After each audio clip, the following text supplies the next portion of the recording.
Việt Nam máu đỏ da vàng, yêu anh yêu chị yêu bạn bè, yêu con đường làng ngày ngày hai buổi đến trường, thuở còn bát bướm hái hoa. Yêu dân tộc Việt Nam nòi giống lạc hồng, yêu cha yêu mẹ ơn nặng nghĩa đầy, yêu cô nhà bên thuở còn hai đứa tắm mưa, giờ này nên nghĩa cao trầu. Thương ai xa xứ nhớ nhà, bao năm tha phương đất lạ quê người, ngậm ngùi lòng xót xa, mắt lệ đong đầy vơi nỗi nhớ. Yêu dân tộc Việt Nam máu đỏ da vàng, yêu anh dân cày yêu người nơi chiến trường. Ta không thể quên mình là anh em một nhà, đậm đà tình nghĩa trước sau.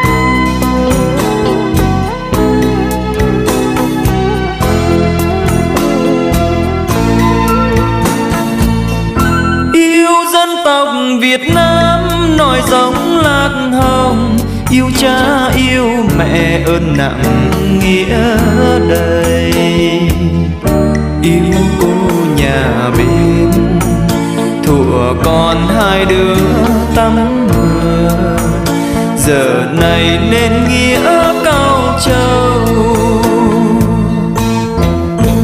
Thương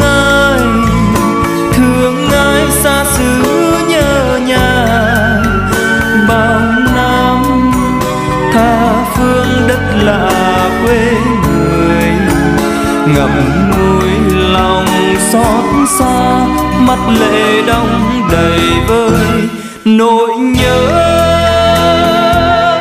Yêu dân tộc Việt Nam máu đỏ da vàng, yêu anh dân cày yêu người nơi chiến trường.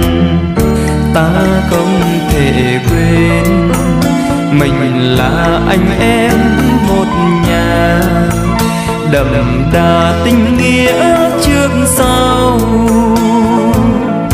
Ta không thể quên mình là anh em một nhà, đậm đà tình nghĩa trước sau.